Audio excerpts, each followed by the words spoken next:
Tô gravando, tá? Pra gente ter isso registrado.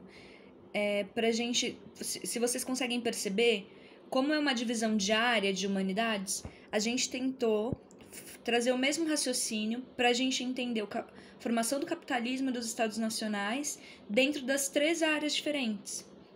Então, meio que tem uma ordem cronológica que começa lá na antiguidade, depois vai falar de formação do Estado, de capitalismo, para chegar para falar de Brasil. Queria saber se vocês conseguiram perceber essa linearidade, assim. O que eu acho que é muito interessante, porque eu imagino que vocês devam ter conectado um pouco os assuntos, sabe? Coisa que às vezes na escola a gente não faz tanto, que parece que é tudo muito fragmentado, muito quebrado.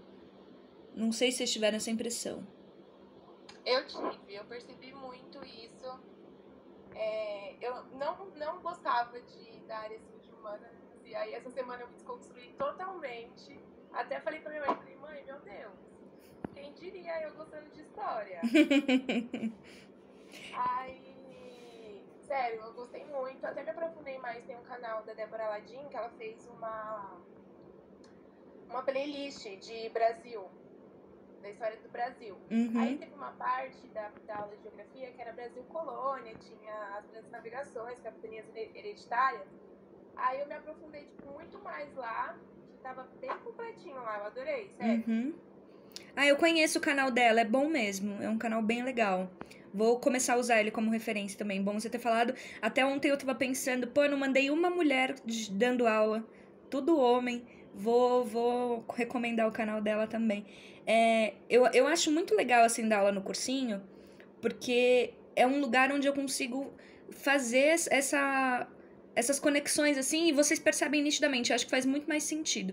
Vocês vão perceber como os conteúdos vão fazer muito mais sentido agora. Bem legal. Eu li um comentário na caixa de. A proposta na geografia. Tá. Uma coisa. Ah, gente, outra coisa que eu acho que é legal a gente falar é que essa primeira aula a gente tava com muito assim. A gente não conhece os alunos, não sabe como é o acesso à internet deles, como é que a gente vai fazer. Então a gente fez um formato tipo chave, assim. Vamos tentar nesse. E agora, conhecendo vocês, a gente pode ser que mude um pouco, né? Então a gente tá nessa tentativa de evoluir nos formatos. Esse foi um primeiro teste. Massa que vocês gostaram.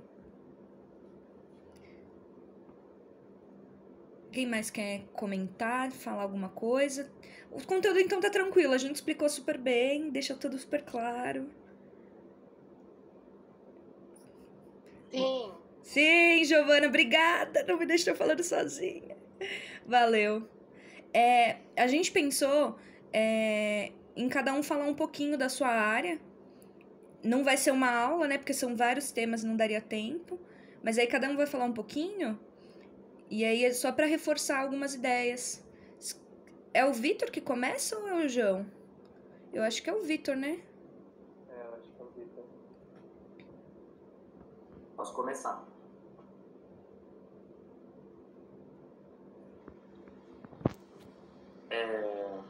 Só para a gente fazer um combinado aqui antes, né? Quanto tempo mais ou menos a gente pode falar? Vocês acham? Cada um de nós aqui. Eu acho que uns 7 a 10 minutos dá. A gente começou. Beleza, fechou. Tá. Gente, então, para quem viu lá os materiais, para quem não viu, a gente pode mandar de novo, né? Então, a ideia pelo menos na parte da história, né, foi a gente tentar pegar a ideia de política, né, como que, na verdade, as cidades elas vão se constituindo, né, ao longo do tempo, desde a antiguidade até mais ou menos a formação dos estados, né? E aí a galera tocou esse barco aí num outro sentido. Mas em história, então, eu tentei abordar essas questões. Ah, que bom, na hora, Vanessa.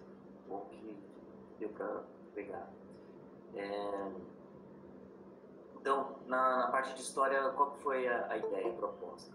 Então, a gente fala das cidades desde o período da antiguidade, né, atravessando ela toda, chegando até a Idade Média, né? Então, na antiguidade, né, como é que a gente consegue pensar cidades naquele período? Primeiro que a gente tem que fazer o seguinte esforço, né? Cidade, a ideia, o conceito de cidade na antiguidade é completamente diferente do nosso conceito atual, né?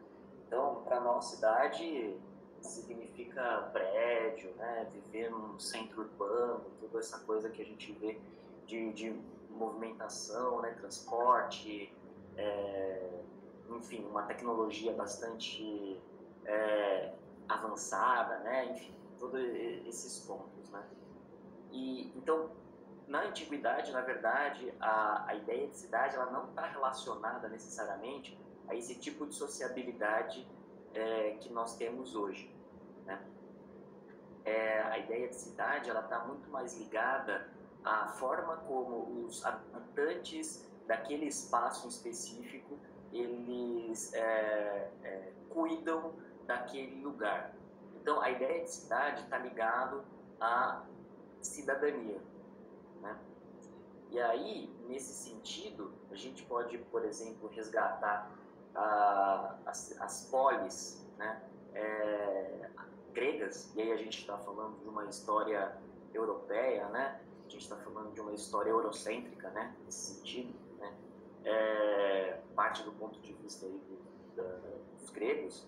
E aí, essas polis, essas cidades-estados, né, da Grécia, elas eram muito diversas umas das outras, na maneira como elas se organizavam politicamente, economicamente, né, e assim por diante. Porque a região, né, dessas cidades-estados, cada região era muito diferente uma da outra, né? Então, se a gente for pegar, por exemplo, o mapa físico, né, e aí a Dai pode dar uma ajuda para nós melhor, né? Se a gente pegar o mapa físico da Grécia, né, nós vamos ver que ele é bastante acidentado. E por esse fato, as cidades-estados elas vão ter um desenvolvimento muito particular, né? Então, uma das principais características das polis gregas era justamente a autonomia, né? Porque elas vão se desenvolver de forma autônoma umas em relação às outras, né? Então, uma autonomia política, uma autonomia econômica, né? Uma autonomia social, né? Então, o que isso significa? Significa que nenhuma dessas cidades-estados elas poderiam interferir, né, umas nas outras. Então, elas tinham um desenvolvimento particular. No entanto, havia um elemento que dava identidade para todos eles. Então, todos eles ali se consideravam helenos, né? A gente chama eles de gregos porque, na verdade, foram os romanos que chamavam eles de gregos, né? Eles se chamavam de helenos. E o que dava unidade para eles? Era a cultura, né? Então, eles falavam a mesma língua, apesar de terem dialetos diferentes, né? Eles falavam a mesma língua. E eles tinham uma crença, né, numa mesma cosmovisão, né, uma mesma religião, com aqueles deuses, os deuses gregos, né, Zeus, o Hades, enfim, todo esse papo, essa mitologia, né, eles compartilhavam e era isso que dava identidade para eles. Então, cada uma dessas cidades-estados, elas vão se desenvolver de forma muito diferente umas das outras, como eu falei. E aí nós temos dois exemplos mais emblemáticos, que foi o caso de Esparta e Atenas, né? Então, Esparta é a cidade-estado que vai desenvolver, né? Os seus cidadãos vão desenvolver a democracia, né? Que é um tipo de democracia diferente da nossa, que é a democracia direta, né? Onde eles possuem dois princípios fundamentais, né? Que era a isegoria, que é o direito à palavra, e a isonomia, que é a igualdade perante a norma, perante a lei, né? E essa lei e essa norma eram construídas entre todos os cidadãos em assembleia, tá? Reunidos em assembleia. Eu digo cidadãos mesmo, não falo cidadãos, cidadãs, porque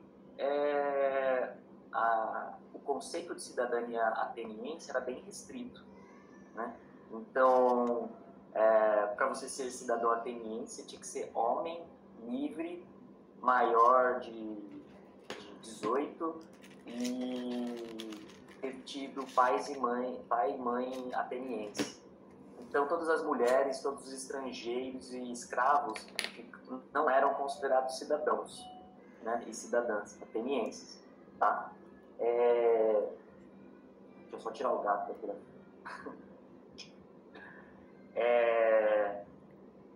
Então, era um conceito de cidadania bem restrito, né? No caso de Esparta, né, Esparta nem era uma democracia, né? Era uma diarquia. Então, eles tinham dois reis. Né? Um cuidava de umas questões mais políticas, o outro de questões mais militares, né? Os espartanos, eles tinham uma outra instância também, que era a gerúsia, né? Era o Conselho dos Anciãos. E esse Conselho dos Anciãos, eles cuidavam de questões religiosas e políticas. Então, religião e política em Esparta estava bem misturado, né? Já em Atenas, essa distinção ela era bem marcada, né? Os espartanos, eles tinham uma sociedade extremamente guerreira, né? Era bem, se a gente fosse colocar nos termos modernos, militarizada, né? Eles prezavam por essa característica guerreira, né? Então, inclusive, eles se achavam herdeiros, descendentes de Hércules, né? E as leis que eles seguiam, eles achavam que eles tinham quem tinha construído essas leis era o próprio Apolo.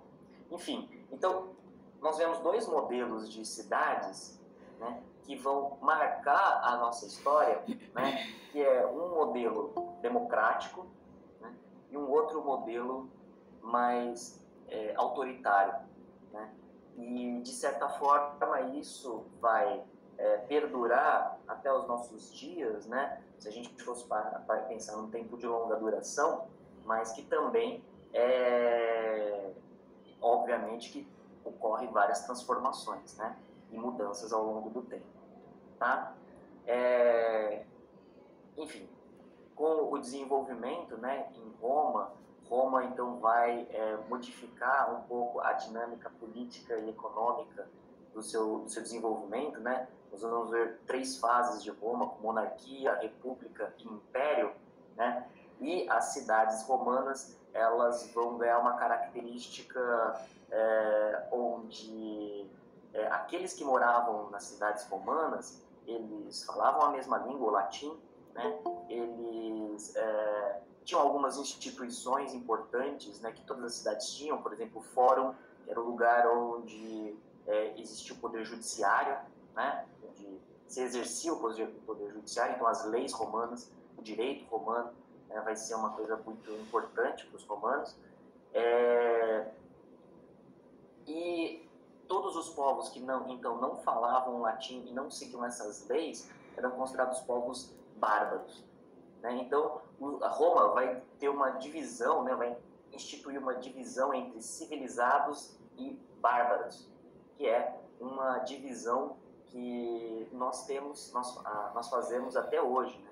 Então, partindo do senso comum, quando a gente olha povos que não possuem a mesma dinâmica de funcionamento nossa da cidade, a gente considera eles mais atrasados, aspas, né? Atrasados, primitivos e assim por diante. Isso partindo do senso comum, que é a visão que foi instituída, né, no Império Romano, né, com as suas cidades.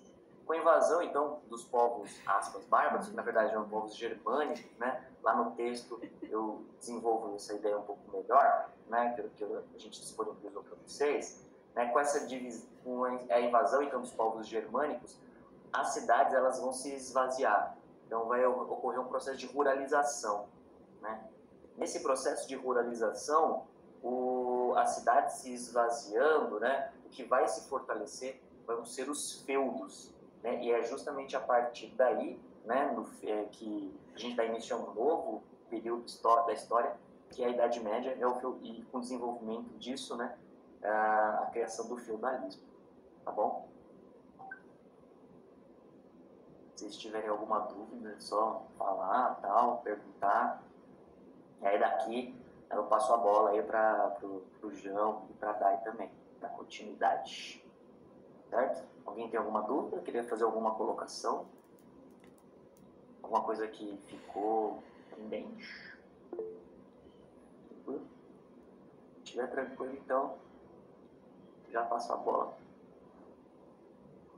Valeu. Beleza, gente. Então, eu sou o João. Eu fiz um material de política e sociologia. Queria falar para vocês, se vocês quiserem comentar sobre o material que eu disponibilizei, pode mandar aqui no chat, se vocês acharam que está bem explicado, se tiverem alguma dúvida. Se gostaram também do áudio, se conseguiram acessar o áudio, a ideia do áudio... João, só uma coisa, você fala um pouquinho mais alto? Tô te ouvindo baixo. Opa. Obrigada.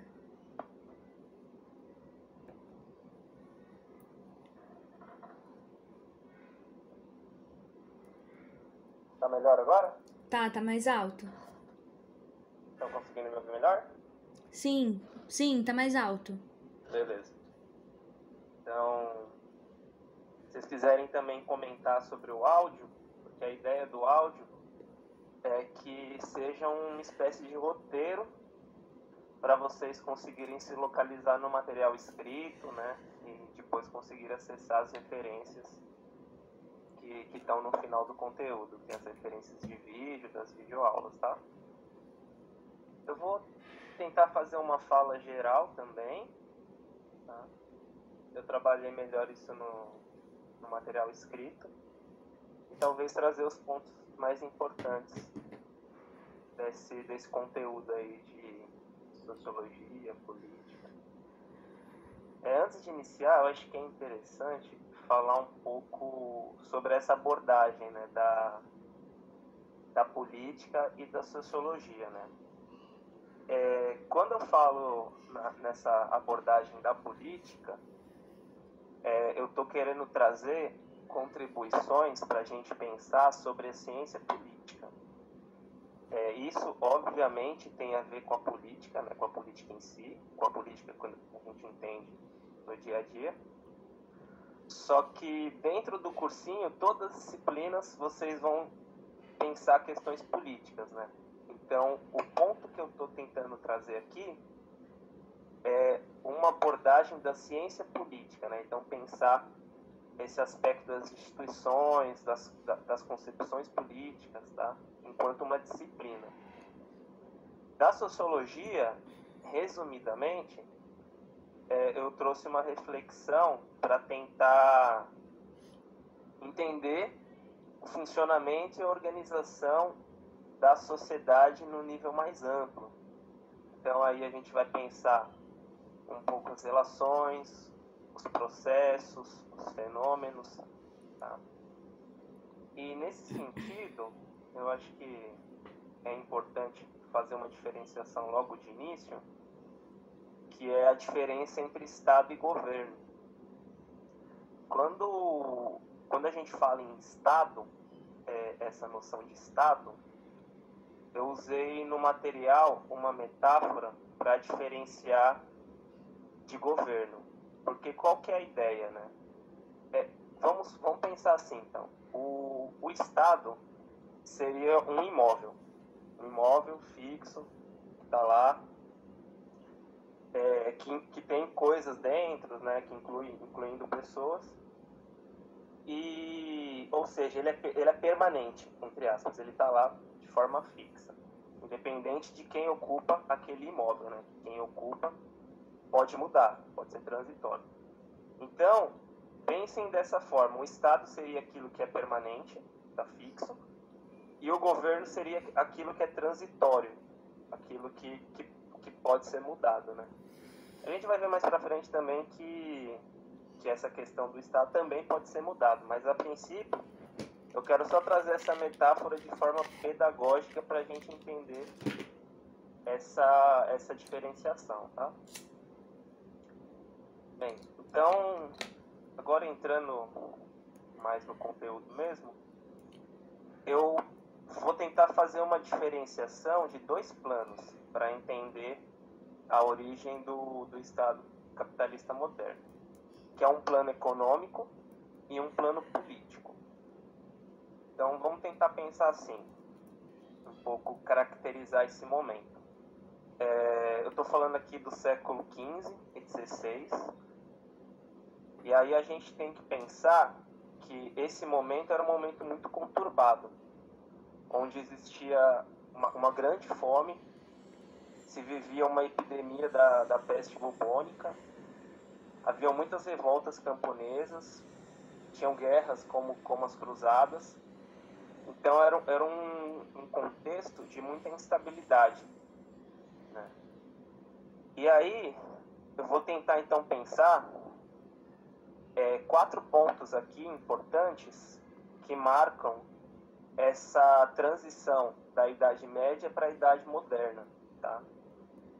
Primeiro plano, vamos pensar o plano político, né? No plano político, o poder na Idade Média era descentralizado, né? Que eram os feudos, né? Então era um poder descentralizado. Na Idade Moderna, esse poder ele se concentra na mão do rei. E aí vem a ideia do absolutismo. Num plano econômico, o feudalismo, na Idade Média, ele é caracterizado por uma economia de subsistência, uma economia do feudo, de subsistência do feudo. A passagem para a Idade Moderna é marcada pelo mercantilismo, que é uma economia voltada para o mercado, para transações de mercado. Num plano religioso, a Idade Média, o poder da igreja era muito grande, né? Acredito que uma das instituições mais poderosas. Com a passagem para a Idade Moderna, isso se desestabiliza um pouco. Tanto pelo surgimento de novas religiões e novas frações religiosas, quanto pela perda de poder em si, né? Por conta dessa dissipação. Na concepção de mundo, né, visão que as pessoas têm do mundo, na Idade Média o teocentrismo explicava tudo. O teocentrismo a explicação das coisas reside na fé, é uma explicação divina. Com a Idade Moderna e o Renascimento se rompe um pouco com essa ideia da explicação da fé e da explicação baseada em Deus. Bem, agora uma força aí nesse momento de transição que a gente tem que pensar, que foi importante para essa consolidação do Estado moderno, para essa centralização de poder, que nesse momento conturbado, que eu falei de início, o rei ele aparece dando uma solução para esses problemas, né? Para esse contexto aí todo conturbado. E para isso, ele faz um acordo, ele propõe um acordo com o clero, com a igreja. E nesse acordo, ele propõe que sustentaria o clero e que não cobraria impostos, mas o clero teria que apoiar ele para governar, né? Teria que apoiar a autoridade dele no governo. Essa é uma força. Outra força importante aí são os nobres, que seriam os ex-senhores feudais, que eram poderosos dentro dos seus feudos, mas que com essa centralização na mão do rei, ele propõe que eles abdiquem desse poder sobre seus feudos e estejam submetidos a ele. Então o rei, nesse exercício de tentar centralizar o poder, faz essa proposta com a nobreza. E o que os nobres ganhariam com isso? Eles não estavam, os senhores feudais não conseguiam mais lidar com as revoltas camponesas, eles estavam com um problemão, que eram as revoltas, que era a fome, que era a peste. Então o rei aparece propondo essa solução: vocês se submetam a mim e eu resolvo esses problemas que o contexto está passando.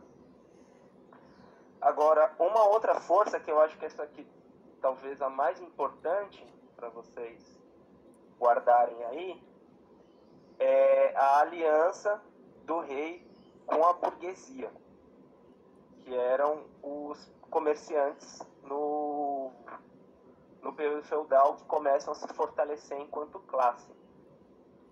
E aí o rei também propõe um acordo com a burguesia, que é o seguinte: o rei falou que garantiria as transações comerciais, garantiria segurança para as transações da burguesia, e também prometeu futuros ganhos com, por exemplo, o pacto colonial, né? A gente vai abordar um pouco mais para frente, mas garantiu condições econômicas para a burguesia se fortalecer também enquanto classe, né? Acho que esse ponto é muito importante porque ele, de certa forma, marca essa passagem para a Idade Moderna, né? Esse fortalecimento da burguesia enquanto classe e o nascimento desse Estado capitalista moderno. Bem, então, só para finalizar, vou tentar trazer alguns teóricos da sociologia, que são os chamados 3 porquinhos da sociologia, que são o Émile Durkheim, o Karl Marx e o Max Weber. Talvez vocês já tenham ouvido, eu acredito que o mais conhecido aí é o Marx. Vocês já devem ter visto meme na internet.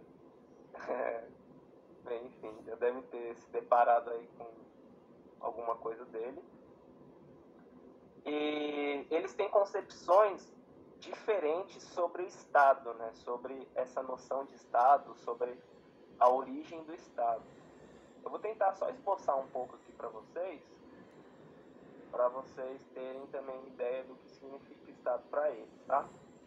Então, pro Émile Durkheim, que é um francês, escreveu por volta do século XIX, aí aqui a gente já está falando no momento posterior, né? Eles estão pensando o século aí 16, 17, mas estão escrevendo no 19. Então, o Durkheim, ele entendia que o Estado é um organizador da vida social, né? Mas ele, enquanto organizador, ele não reflete as individualidades. Ele é mais do que a soma das individualidades. Então, seria uma espécie de um ente maior e que não expressa a individualidade, não expressa a percepção individual de todo mundo. Tá, mas aí vocês podem perguntar, tá, mas se ele não expressa a consciência individual, como ele existe, né? O que é isso? O Durkheim vai criar uma ideia que é de consciência coletiva.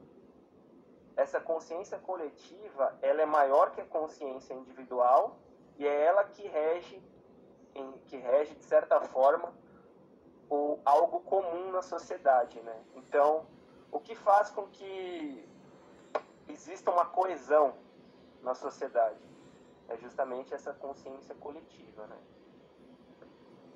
Agora, falando do Marx, do Karl Marx, ele também aí está pensando, então, no século XIX, né? No material eu trouxe um conteúdo um pouco maior dele, eu só vou esboçar, assim, bem rapidamente também, para não ficar esgotando meu tempo. Mas o Marx, ele vai falar que o Estado, ele não é um organizador da vida social, na verdade. Ele vai falar que o Estado, ele é defensor de classe. Então, o Estado defende o interesse de uma classe social. No caso que ele está analisando, é a burguesia, né? Então, a burguesia instrumentaliza, torna o Estado um instrumento para exercer a dominação. Agora, passando rapidamente para o outro autor, que é o Max Weber, que é um autor um pouco mais novo do que o Marx e o Durkheim. Ele tem uma diferença porque ele vai tentar compreender o Estado a partir da burocracia estatal. Então, hoje o que a gente fala, essa burocracia e tal, o Weber naquela época, lá no século XIX, já estava pensando que essa burocracia, por exemplo, seria os funcionários do Estado, seriam os militares, seria o corpo do jurídico, né? Ele já tenta pensar, então, como essa burocracia foi fundamental para o fortalecimento desse Estado e para a concepção desse Estado. E o que caracteriza o Estado para o Weber é que o Estado detém o monopólio legítimo da força. Isso, se vocês forem pesquisar em materiais de sociologia, eu até trouxe no final uns vídeos, é o aspecto central do Weber. Então, vocês têm que sempre lembrar disso, o monopólio legítimo da força, ou seja, só o Estado pode reprimir, só o Estado pode exercer a violência sobre seus cidadãos. Ele detém o monopólio, ele é autorizado a fazer isso. Bem, gente, então encerro, passo aqui a bola para a Dai, e se vocês tiverem qualquer questão aí, pode mandar no chat. Valeu. Alguém tem alguma dúvida? Quiser, manda aí. João, quer falar para eles um pouco disso? A Sabrina perguntou das características do mercantilismo, não entendi muito bem, o protecionismo. Tá. Certo, só um minuto.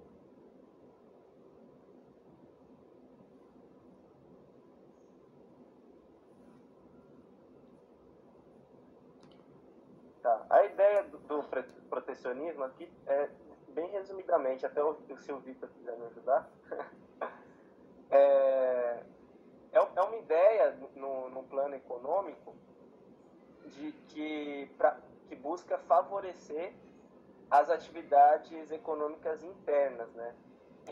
Então, a ideia é que você importe menos do que exporte, né? Então, a ideia é você favorecer a exportação e não prestigiar tanto a importação, né? Para você criar uma economia nacional forte.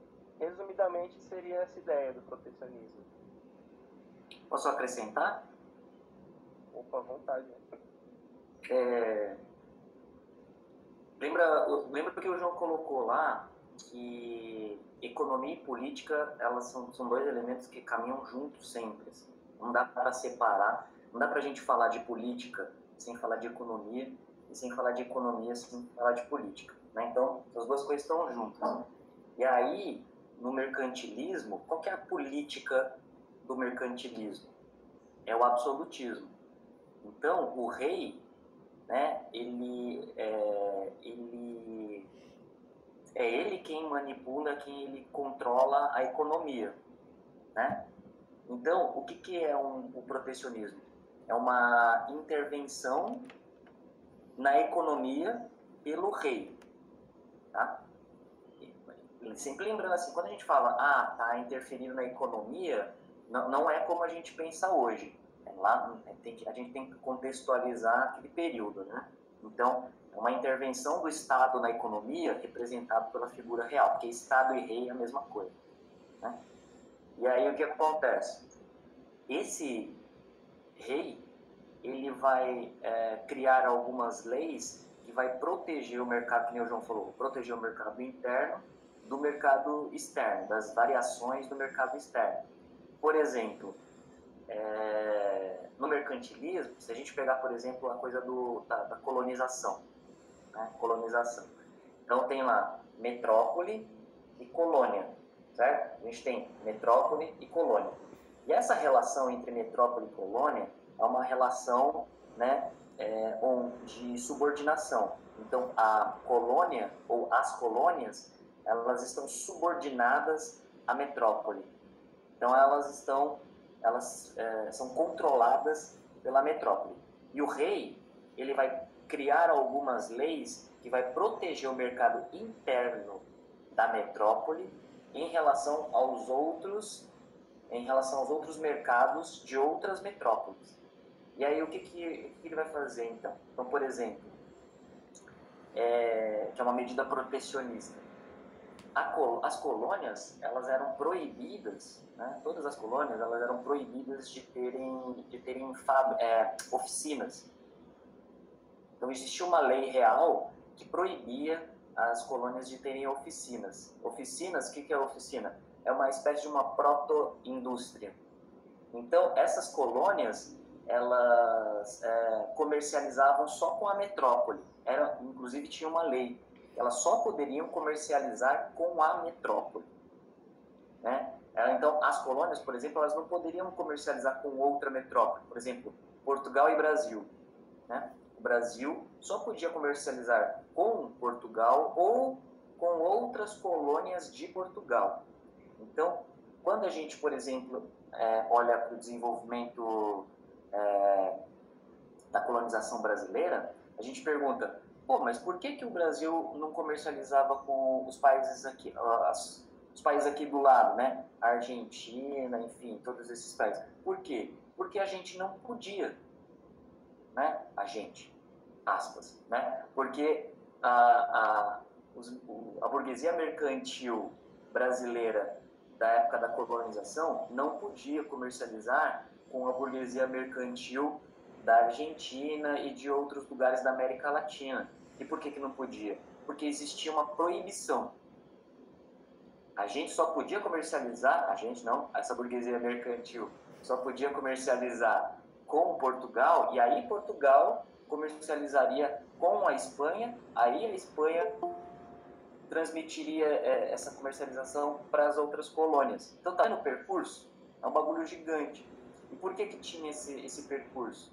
Porque quem tinha que ter, eles queriam ter o controle, isso, né? Portugal controlava o comércio aqui do Brasil para proteger o mercado interno deles, da metrópole, em relação aos outros. Agora, a gente, no caso o Brasil aqui, né? O nosso mercado era considerado, sei lá, era uma economia de exploração dessa metrópole.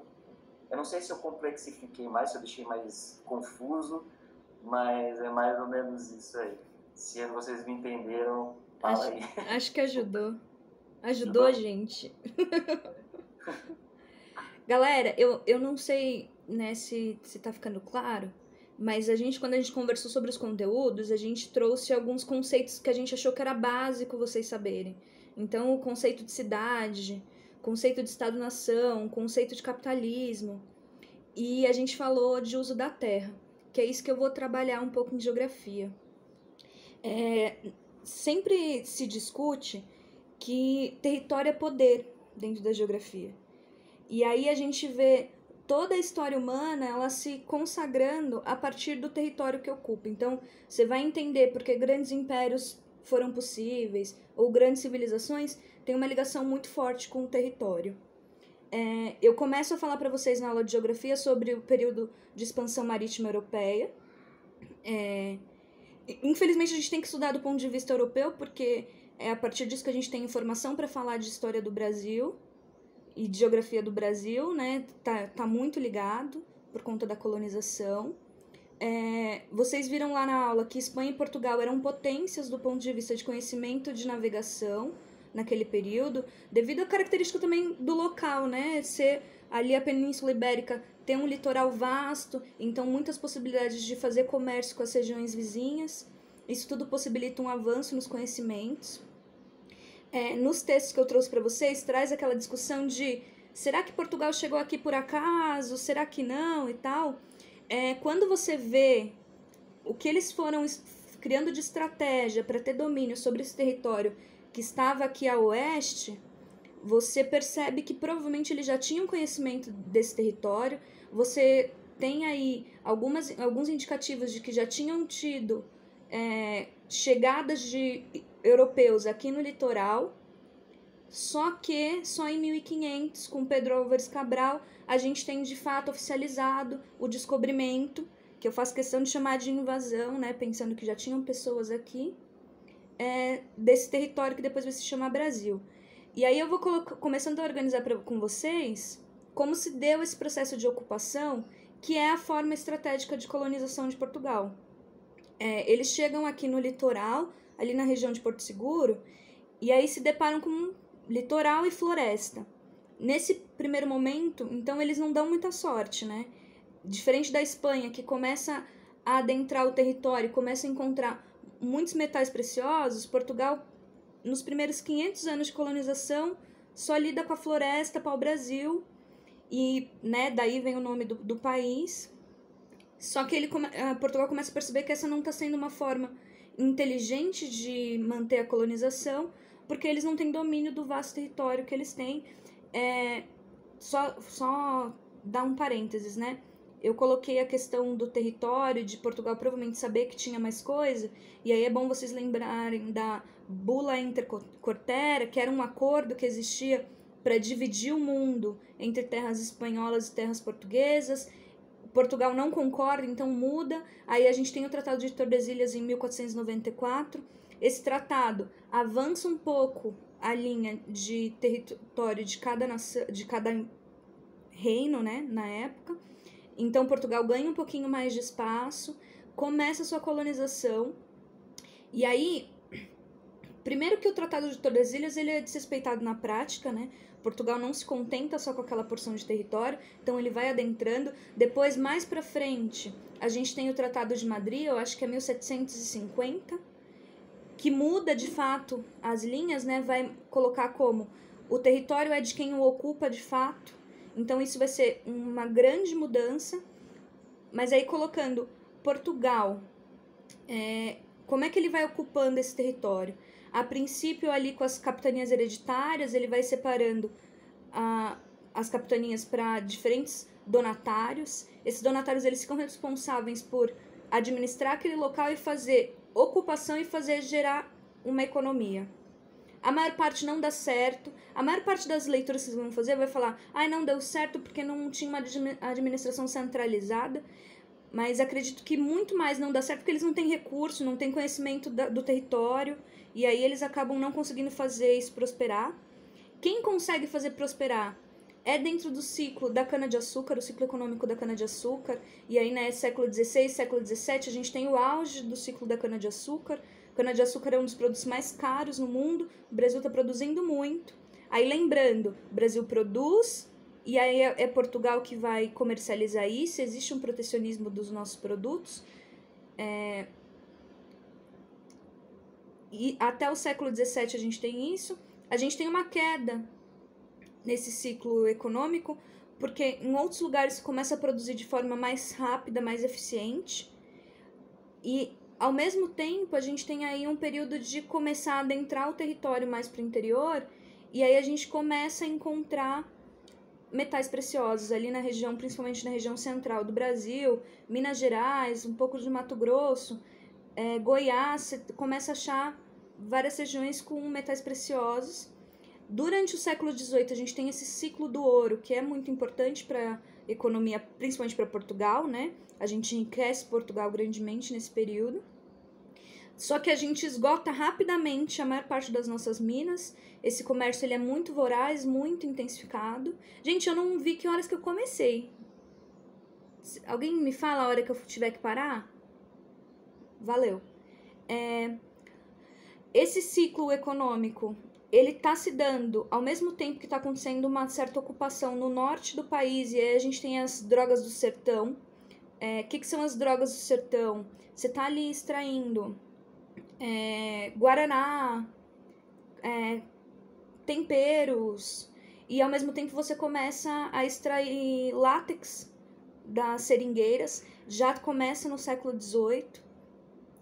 São recursos que estão sendo tirados da natureza, não estão sendo repostos, então esse ciclo também não vai conseguir ser tão longo. No século XIX, a gente tem a intensificação do ciclo do café. Começa a deslocar... Alguém fez... Heron, daqui a pouco eu já te tiro essa dúvida, tá? No século XIX, a gente tem uma mudança da capital da Bahia para o Rio de Janeiro. Essa mudança ela é muito estratégica, por quê? Porque você está começando a tirar o foco econômico do Nordeste com a cana-de-açúcar, aí o centro econômico passa a ser ali na região centro, com o ciclo do ouro, só que você já está vendo um declínio dessa economia do ouro, você muda a capital para o Rio de Janeiro, e aí você começa a ter uma expansão ali entre Rio de Janeiro, São Paulo, Paraná, de plantações de café. E aí a gente tem um auge do ciclo do café, aí o café, de novo, um dos produtos mais vendidos no mundo, o café brasileiro é considerado até hoje um dos melhores do mundo, e você fortalece grandemente a economia nacional.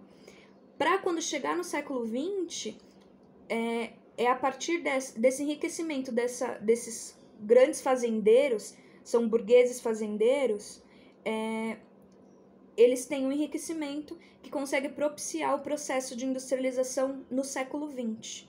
E aí, por isso que o processo de industrialização é mais intensificado nessa região sudeste, com São Paulo e Rio de Janeiro despontando, por conta desse enriquecimento do café. Pessoal, aqui, só para ressaltar, eu falei de alguns ciclos econômicos durante os primeiros 5 séculos, né? Você tem ali começo pau-brasil, depois você vai para cana-de-açúcar, aí você tem o ouro, você tem as drogas do sertão. Nesse período de ouro, drogas do sertão, você também pode considerar a pecuária se expandindo, então a gente começa a ter uma criação mais extensiva de gado, principalmente para exportação. E aí a gente, declínio do ciclo do ouro, a gente tem o ciclo do café, e aí no século XX a gente entra num processo de industrialização. Eu quis abordar isso porque você percebe o valor da terra nesse momento, a importância da terra, e você percebe como a ocupação ela começa no litoral e vai se intensificando para as outras regiões. Um detalhe importante que eu trouxe dentro dessa aula nos anos de 1800, a gente ainda está tendo o período de escravidão, né? O plantio de cana-de-açúcar, ele tem como base o sistema de plantation. Vocês já devem ter visto essa palavra em algum momento que vocês estudaram. O sistema de plantation, ele é ligado a 3 fatores. A monocultura de algum produto, dentro de um latifúndio. O que é um latifúndio? É uma extensa território onde você tem domínio, que não necessariamente você vai plantar nele inteiro, mas você tem a posse desse lugar. E o sistema escravista. Então, o plantation ele tem essas 3 características básicas. A monocultura de algum produto, dentro de um latifúndio com mão de obra escrava. Nos anos de 1800, a gente começa a ter um encaminhamento, principalmente a partir da Inglaterra, de abolição da escravidão. Eles começam a perceber que dentro do capitalismo a escravidão ela é prejudicial. Por quê? Porque se você tem escravos que não recebem um salário, você não tem consumidores. E aí a Inglaterra começa a pressionar os seus países mais próximos para abolir a escravidão. O Brasil, nesse movimento já de, olha, vamos ter que abolir, mas a gente não quer abolir, ele faz a Lei de Terras em 1850. O que é essa Lei de Terras? Até então, se você chegasse num lugar e ele não fosse de ninguém, você podia ocupá-lo e por uso capião, ou seja, por ocupação da terra, aquela terra era tua. Só que com a Lei de Terras isso não pode mais acontecer. Para você adquirir alguma terra, você precisa comprá-la. E aí quem compra alguma coisa é quem tem dinheiro. 1850, Lei de Terras. 1888, a gente tem a abolição da escravidão. As pessoas antes escravizadas, agora libertas, para quê? Para ficarem livres sem nada, né? Elas não têm nenhuma ajuda do governo que as liberou, não tem nenhuma terra para cultivar, e aí nesse momento é um momento de grande intensificação da miséria, porque essas pessoas antes elas não tinham liberdade, mas elas viviam na casa do seu senhor, apanhavam ali, sofriam ali, mas tinham um teto e recebiam um mínimo de comida para continuar trabalhando. Nesse momento pós-escravidão, ela já não tem isso. Por quê? Principalmente elas não têm acesso à terra. E aí vocês percebem como é proposital, a partir das leis, não deixar essas pessoas usufruir da terra. Junto disso, a gente tem uma outra questão que é a vinda dos imigrantes para o Brasil para trabalhar nas plantações de café, já que os escravos, as pessoas negras, tinham sido libertas, elas também não tinham mais acesso a esse trabalho.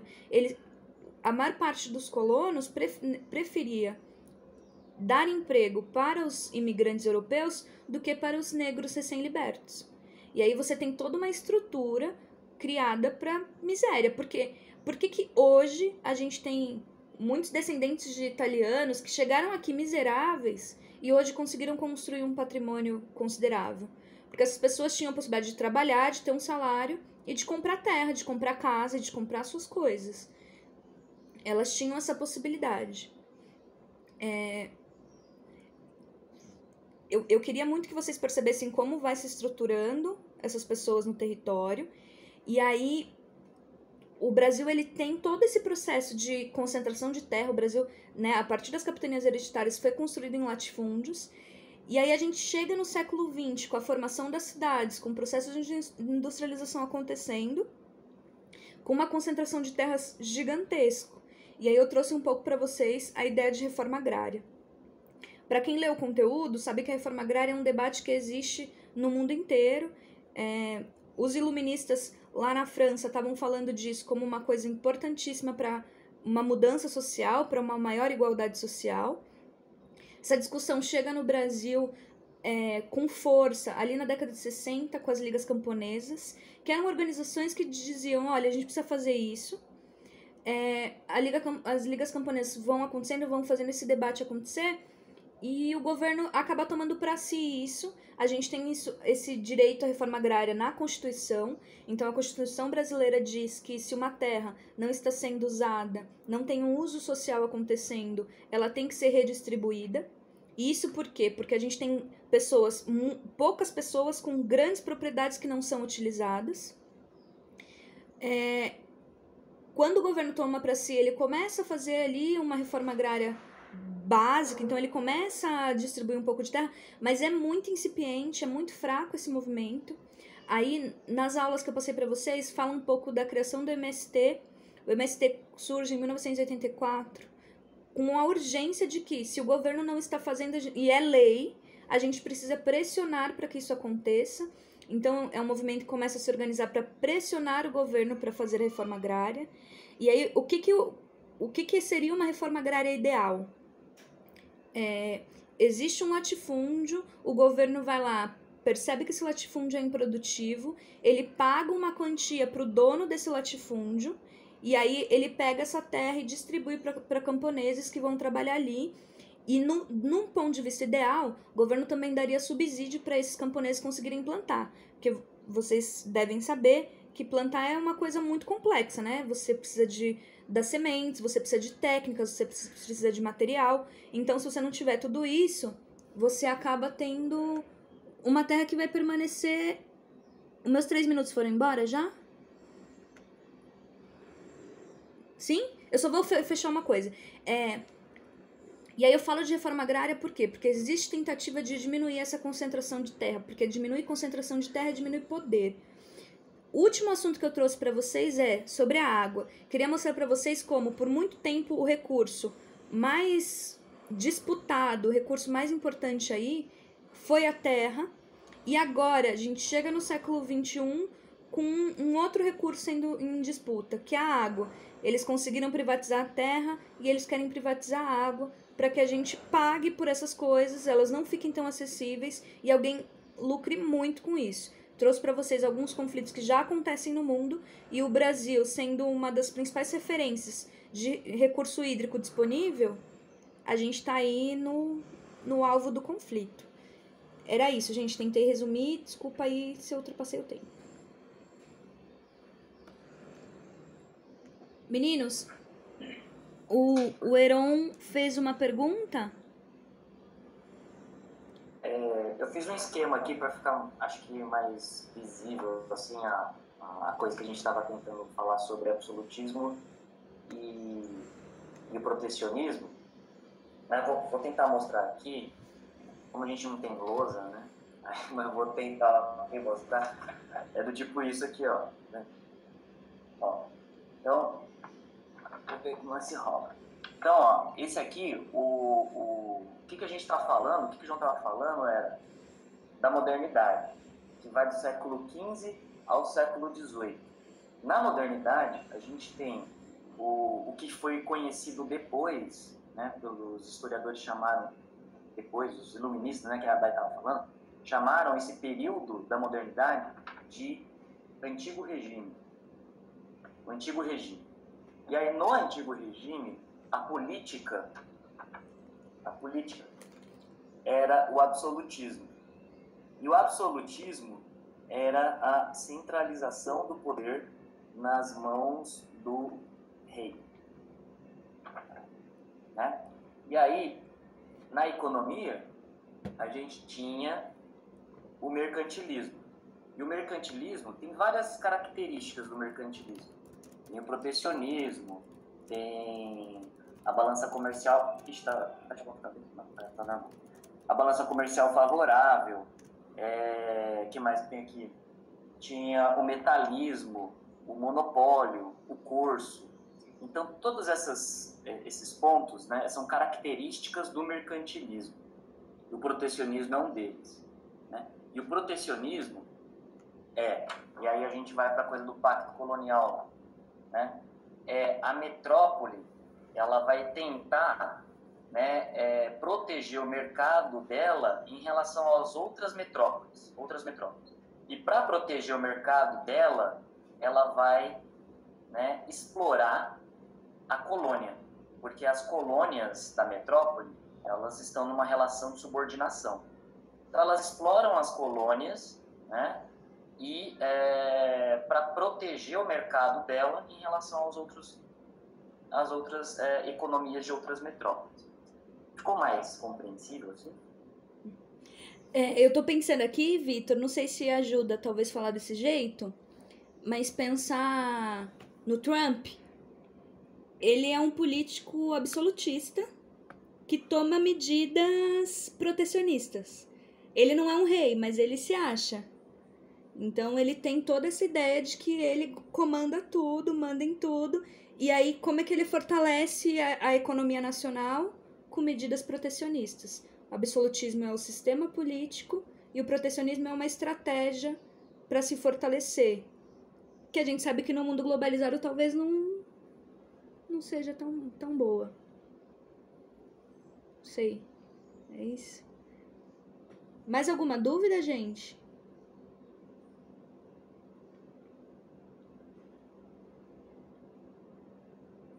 Essa o Vitor manja.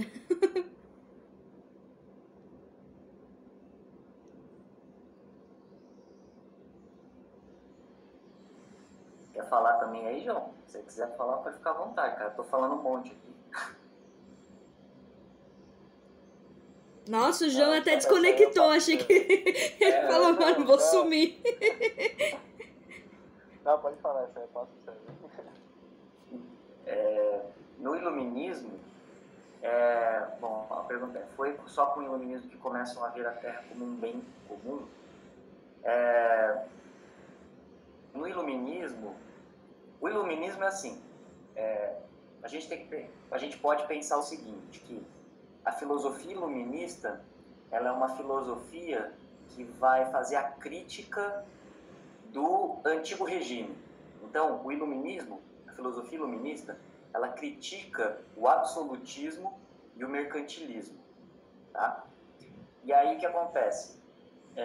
No mercantilismo, a propriedade, né, que a gente está falando, né, a Dai falou da propriedade lá, toda propriedade ela era do rei. Ela era do rei. O rei, ele tinha a propriedade de tudo. Então, por exemplo, o rei de Portugal, quando ele, aspas, descobriu aqui, né, que a Dai colocou, quando eles chegaram aqui, invadiram aqui esse lugar, eles chegaram e falaram assim, bom, esse lugar aqui é nosso. Então, aquela propriedade era do rei. Tá? E aí o que acontece? O iluminismo vai fazer a crítica a isso. Eles vão criticar isso, vão falar assim, bom, a propriedade não é do rei. A propriedade, ela é de cada indivíduo que conseguiu, a partir do seu trabalho, conquistar uma propriedade. Então a propriedade ela ficou individual, ela ficou privada. Então antes a propriedade era do rei, E aí a propriedade, ela se tornou privada de alguém, porque a pessoa foi lá, trabalhou, não sei o quê, e conseguiu conquistar uma propriedade, certo? Beleza? Aí o que vai acontecer? Com essa... e aí... e por que eu estou dizendo isso? Estou dizendo que o iluminismo, ele é, na realidade, uma filosofia de uma determinada classe social, que é a burguesia. Então, o iluminismo, ele vai expressar, ele expressa o pensamento, né, as reflexões da burguesia. E o mercantilismo, né, ela é a expressão, né, de uma economia real. Então, essa sua colocação, Giovana, começaram a ver a Terra como um bem comum, quando é que foi que começou isso? Foi depois do Iluminismo, né? Depois do Iluminismo, os pensadores começaram né, com o desenvolvimento do capitalismo, né, a própria burguesia, ela foi começando, a partir dessa ideia, dessa noção de propriedade privada, né, ela foi se desenvolvendo, ela foi acumulando capital durante o mercantilismo mesmo. O Marx, ele até chamava isso de acumulação de capital primitivo, né? Isso, exatamente, Giovana. Então, o iluminismo, se a gente fosse colocar qual que é a expressão econômica do iluminismo, é o liberalismo, sim. Então, o liberalismo, que é liberar o mercado, né? O mercado tem que ser livre. Mas eles estavam falando, naquele contexto lá, o mercado tem que ser livre do quê? Da intervenção do rei na economia, porque eles sempre estão fazendo a crítica ao anterior, né? Então, o rei intervinha na economia, então o mercado tem que ser livre. E aí eles vão tensionar para isso. Conforme o liberalismo foi se desenvolvendo e surgiu, né, uma nova classe social, que são os trabalhadores e trabalhadoras, classe operária, né? E aí, essa classe operária, ela vai chegar e falar assim, pô, peraí, né, meu? Aí a classe operária vai pensar assim, cara, na realidade, essa propriedade privada, ela não é uma propriedade privada, porque tudo quem constrói o mundo, quem cria riqueza, né, não é a propriedade privada, mas somos nós, trabalhadores e trabalhadoras. Só que a gente não usufrui, né, das riquezas, dos bens, porque os burgueses falam que a propriedade é deles e não de todo mundo. Então, a classe trabalhadora começa a fazer a crítica ao liberalismo. E aí, conforme foi se desenvolvendo essa crítica, surgiu uma nova filosofia, né, que é o socialismo. Então, o socialismo, ele vai fazer a crítica ao liberalismo, e o liberalismo tinha feito a crítica ao absolutismo e mercantilismo. Então, a gente sempre está fazendo as críticas anteriores. Então, o socialismo vai dizer que o bem, ele é um bem comum, porque esse bem comum foi produzido por toda a classe trabalhadora. Tá? Vitor, eu adoro pensar nisso, porque a classe burguesa, ela foi revolucionária, né? Só que era uma revolução que era só pra ela. E aí eu acho que isso ensina muito pra gente, né? O quanto a gente quer uma revolução, uma mudança sociais, mas eu quero só pra mim. Não vai funcionar. Não vai rolar, a gente já viu isso. O Heron fez mais uma pergunta. Foi a partir desse novo formato, o liberalismo, que surgiu o pensamento da propriedade é um roubo de Proudhon? Ou estou confundindo os tempos? Só deixa eu fazer um comentário antes de responder isso aí. Vai lá, João. Que vocês tocaram num ponto que eu tinha colocado também para falar, que é o seguinte, né? No começo da minha fala, e da fala do Vitor também, a gente fez uma diferenciação de um plano econômico e de um plano político, né? Essa diferenciação que a gente está fazendo, ela é uma diferenciação para a gente entender aqui, né, uma diferenciação pedagógica, né, para a gente tentar estudar esses temas.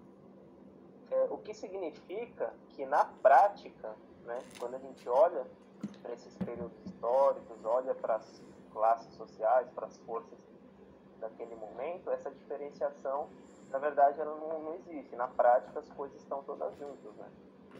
Então, por exemplo, essa questão do liberalismo, que a gente ouve também com muita força hoje, de que o Estado não deve intervir na economia, deixa a economia por si só e tal, na verdade isso é uma grande falácia, né? Uma mentira. Porque se a gente olhar, por exemplo, aí para a origem do Estado capitalista moderno, né? O Estado teve um papel fundamental na parte econômica, né?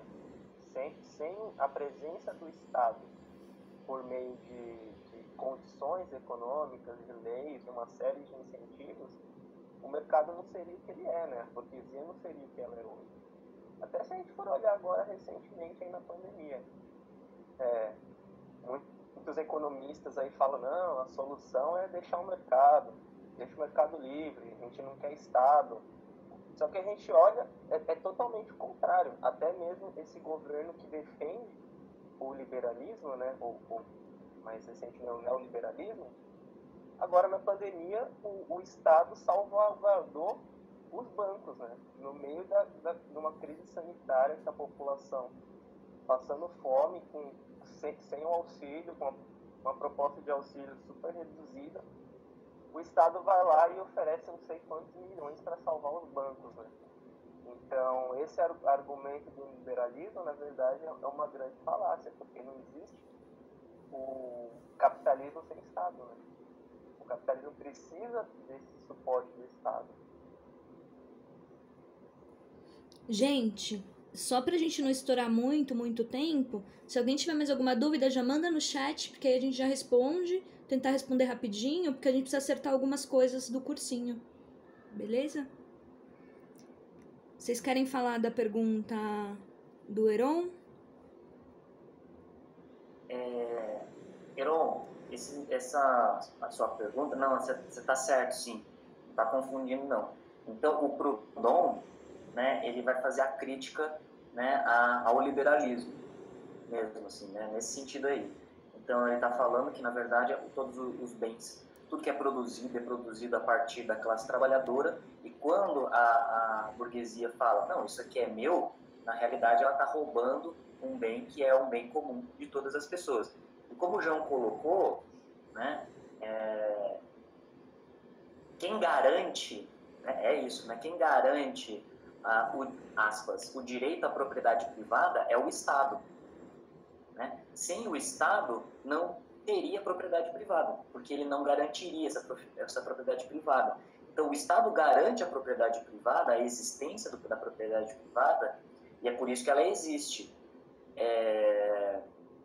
Então, por exemplo, né, que nem o João estava falando, né, que o Estado, ele, mesmo no Estado liberal ou no Estado neoliberal, na verdade, ele infla com o discurso, o Estado ele se torna maior com o discurso de livre mercado.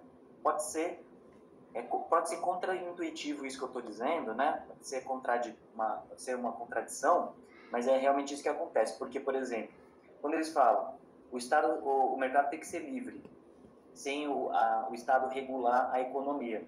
Beleza, se o Estado não regula a economia, isso significa que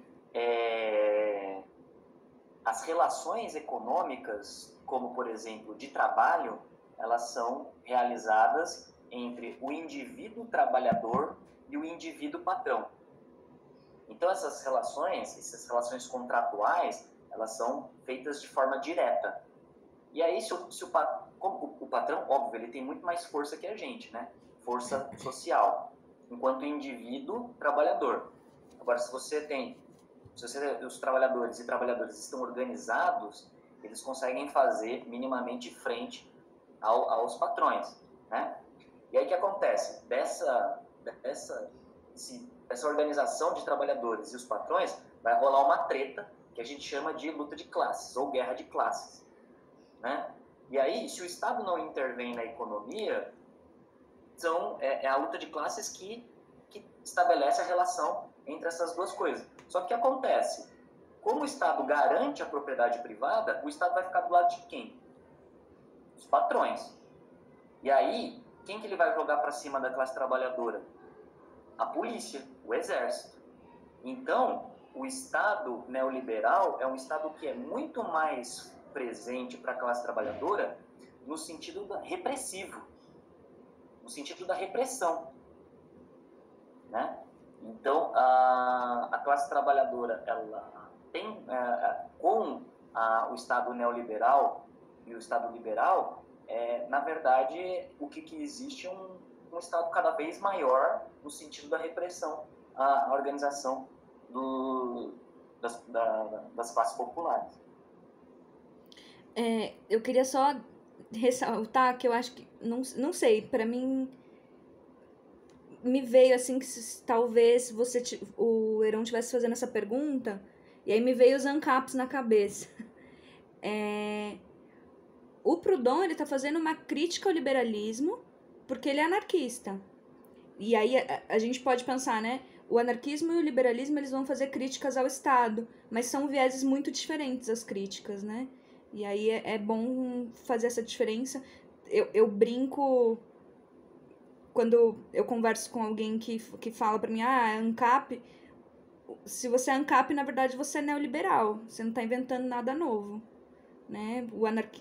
Ser anarquista é outra coisa, porque tem valores muito diferentes do liberalismo e aí na estrutura. Talvez a única coisa em comum aí seja que considera o Estado opressor, mas de resto é bem diferente. Aí, não sei, me veio de ressaltar isso. Não sei se faz sentido pra vocês. Mais alguma coisa, gente? Eu queria falar algumas coisas da organização. Tem muita gente que entrou agora e que tá vendo essa aula hoje sem ter acessado o conteúdo. Então, a gente liberou o conteúdo para vocês na segunda, e aí vai ser sempre assim, tá? É uma área de estudo. Essa área vai liberar o material na segunda-feira. Vocês vão ter a semana inteira para estudar. No sábado vai ter uma live onde vocês podem tirar dúvida e a galera vai fazer esse diálogo com vocês. Outra coisa para falar sobre esse horário. Vocês acham que tá muito cedo, 10h30, que era melhor fazer mais tarde? Eu vi que teve bastante gente que entrou quase 10, quase 11. Vocês acham melhor fazer outro horário? O que vocês acham? Eu odeio fazer de manhã. Mas queria mais saber de vocês mesmo. Esse horário tá bom? Tá. Só a Vanessa se manifestou, mas aí o horário tá bom. Beleza, então... A Isadora é das minhas. Isadora, eu também queria fazer de tarde, mas a gente é muito minoria. Sim, tem muita gente que estuda esse horário. Hoje, gente, vocês deram muita sorte que vocês não vão ter que ver essa live gravada. Ó, eu tô gravando no meu celular, não sei se dá pra ver, porque a gente não descobriu como grava aqui, mas pra próxima vai melhorar. A gente pode fazer uma enquete, né, com horário, talvez seja uma boa. Porque a gente vai dar esse salve pros próximos professores. Então, só pra quem entrou agora saber, agora na segunda-feira já liberam material de biológicas, da área de biológicas. Vocês têm a semana inteira para estudar. No sábado vocês têm uma live. Se vocês puderem, quem não viu o material de humanas, vê essa semana. E tem um material de matemática que tá rolando toda semana porque os professores acharam isso importante. Ah, legal, Heron. Massa, agradeço. Outra coisa... Fizeram um grupo no WhatsApp só com material. Lá não vai ter mensagem nenhuma, nem bom dia, nem boa tarde, nada. Só material. Então é bom estar nesse grupo porque vocês não se perdem no material. Eu vou mandar lá de novo o link, só você entrar no link para poder entrar no grupo. Tem mais algum recado para dar, gente? Acho que é isso. Alguém tá com uma dúvida da organização? Pessoal, sugestão. Eu sei que às vezes vocês querem xingar professor. Não xinga a gente não, dá sugestão. Ajuda nós. Beleza? Acho que é isso. Se não tem mais nenhuma dúvida, aproveitem o fim de semana. Ah, gente, ajudem a Paula. Você é a Paulinha, né? Paula, Rafaela, Paulinha. Paulinha pegou a missão de passar os arquivos para o outro grupo. Não pode ser só uma pessoa, porque vai que a Paula sai do grupo, tem algum problema. Então a gente precisa de outras pessoas para fazer isso. Acho que umas 5 era uma boa, hein? Façam isso. Fechou? Galera, bom fim de semana para todos. Um beijo. Valeu, gente. Obrigado, hein? Tchau, tchau. Falou, gente. Bom final de semana. Bom